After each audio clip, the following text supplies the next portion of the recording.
غوث پاک رضی اللہ تعالیٰ عنہ کی وصیت، تاکہ آپ محسوس کر سکیں کہ سیدنا غوث پاک رضی اللہ تعالیٰ عنہ نے کتنی عظیم تعلیم ہمیں عطا فرمائی تھی۔ جانتے ہیں آپ غوث پاک رضی اللہ تعالیٰ عنہ کی عمر شریف جب 90 سال کے قریب کی ہوئی کم و بیش، تو آپ بستر علالت پر خواب پذیر تھے، بستر پر آرام کر رہے تھے۔ بیٹے پہنچے ان کے، عرض کرتے ہیں حضور نصیحت فرمائیں، وصیت فرمائیں۔ 4 وصیت غوث پاک نے فرمائی۔ کتنی؟ غوث پاک سے کتنوں کو محبت ہے یہاں پر جتنے بیٹھے ہیں؟ ماشاءاللہ، اللہ اس محبت کو سلامت رکھے۔ غوث پاک نے جو اپنے بیٹے کو 4 وصیت فرمائی، اس وصیت کو پوری زندگی غوث پاک کے بیٹے نے اپنے دل کے اندر باندھ کر کے رکھی اور اس پر عمل پیرا رہے۔ میں وہی نصیحتیں اور وہی وصیت آپ کے گوش گزار کرتا ہوں۔ غوث پاک رضی اللہ تعالیٰ عنہ کے بیٹے نے جب وصیت کے بارے میں عرض کیا تو غوث پاک رضی اللہ تعالیٰ عنہ نے فرمایا، بیٹے میں تم کو 4 وصیت کرتا ہوں۔ کتنی وصیتیں؟ بولیے، 4 وصیتیں۔ پہلی وصیت، بیٹے اللہ کے علاوہ کسی سے امید مت رکھنا۔ اللہ کے علاوہ کسی سے امید مت رکھنا۔ کتنی عظیم وصیت ہے یہ، کتنی عظیم وصیت ہے۔ آپ دنیا کے انسان کو لے لیجئے، عام انسان کی بات کرتا ہوں، ورنہ اللہ والوں کے در سے تو یقیناً ملتا ہے اور ملتا رہے گا، اس لیے کہ وہ قرآن کے عامل تھے اور عامل ہیں۔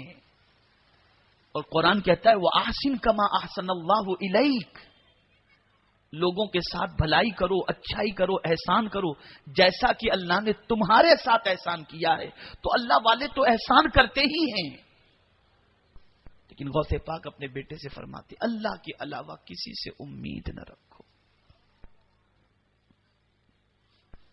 اب ذرا سوچو، کسی سے آپ نے امید رکھی، وہ امید آپ کی پوری کرے گا، یہ شیورٹی تو نہیں ہے نا، یہ ضروری تو نہیں ہے۔ اس لیے کہ آج کسی نے آپ سے وعدہ کیا آپ کی ضرورت کل میں پوری کر دوں گا، پتہ نہیں وہ پل بھر زندہ بھی رہے گا کہ نہیں۔ آپ نے کسی سے امید رکھی، بیٹی کی شادی ہے، ضرورت ہے، یہ میری مدد کرے گا، لیکن آپ کی امید تھی 50,000 کی، اس نے آپ کو 5,000 بھجوا دیے، دل ٹوٹے گا کہ نہیں؟ تو غوث پاک نے فرمایا اللہ کے علاوہ کسی سے امید نہیں۔ اور میرے رب کی شان کیا ہے؟ اس کی شان کیا ہے؟ وہ ایک لمحے میں فقیر کو بادشاہ بنا دے۔ ارے تم گھر چاہتے ہو؟ توجہ چاہوں گا، تم گھر چاہتے ہو؟ قرآن کہتا ہے قل اللہم مالک الملک تؤتی الملک من تشاء۔ ارے وہ ملک کا مالک ہے، جسے چاہے ملک عطا فرما دے، جسے چاہے ملک عطا فرما دے۔ ارے سب کچھ اس کے چاہے سے ہوگا، سب کچھ اس کے چاہے سے۔ امید اس سے رکھو۔ مجھے یاد ہے ایک بزرگ کا واقعہ، ماضی قریب ہی کے اندر ایک بزرگ فرماتے تھے، مجھ سے انہوں نے فرمایا کہ مولانا، یاد سے تقریباً 15 سال پہلے کی بات ہے کم و بیش، انہوں نے فرمایا مولانا میری پوزیشن اتنی اسٹرانگ نہیں تھی، اور میرا بیٹا جو ہے نا وہ ایس ایس سی کے اندر میرٹ لسٹ کے اندر آیا تھا، تو میں تعلیم پر لوگوں کو ابھارتا تھا، بچے نے بھی پڑھ کر کے 93% کے قریب بچہ لے کر کے آیا، تو کچھ سرمایہ دار جو مجھ سے قریب تھے مبارکباد دینے کے لیے آئے، مٹھائی لے کر کے آئے، حضرت قبول فرمائے، میں قبول کرتا رہا، لیکن دماغ میں ٹینشن تھا کہ تمنا ہے بچہ ڈاکٹر بنے، یہ تمنا میں کیسے پوری کروں گا جبکہ مجھے فیس دینے کے لیے میرے پاس طاقت نہیں. تو فرماتے ہیں کہ مولانا سرمایہ دار آتے رہے, حضرت کوئی بھی کام ہو آپ بالکل بلا تکلف فرما دیجیے گا. اب اس کے بعد لوگ آتے جاتے کہتے جاتے حضرت کوئی کام ہو تو بتا دیجیے گا. ایک روز ایک بہت قریب کا آدمی آیا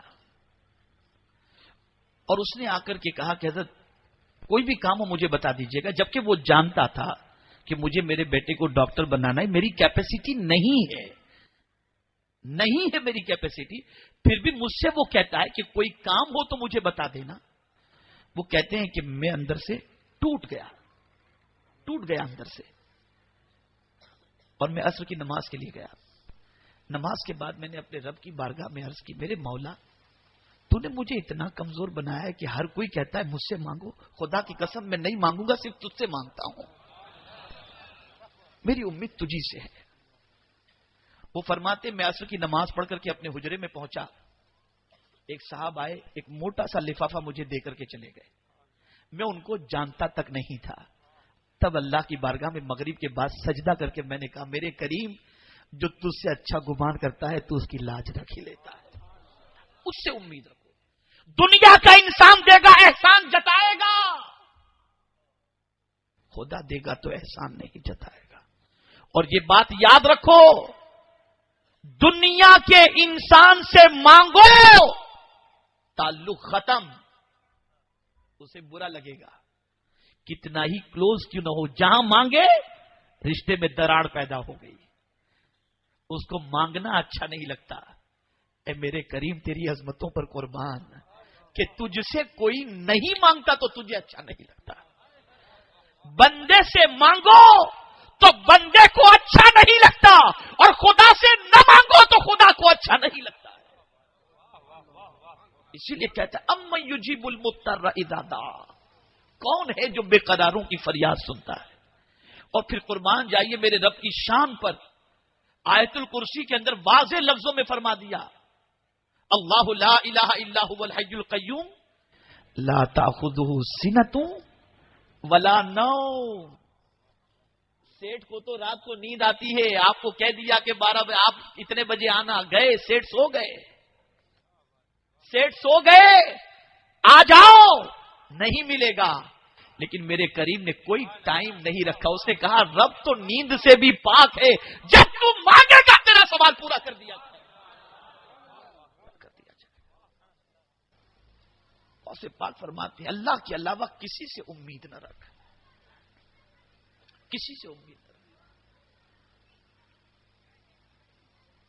اور اس سے جو امید باندھ لے تو پھر وہ لاج رکھتا ہے, وہ کرم فرماتا ہے, اور ایسا کرم فرماتا ہے کہ آدمی کے وہم و گمان میں بھی نہیں ہوتا, وہ وہاں سے کرم فرما دیتا ہے. اس سے امید رکھ.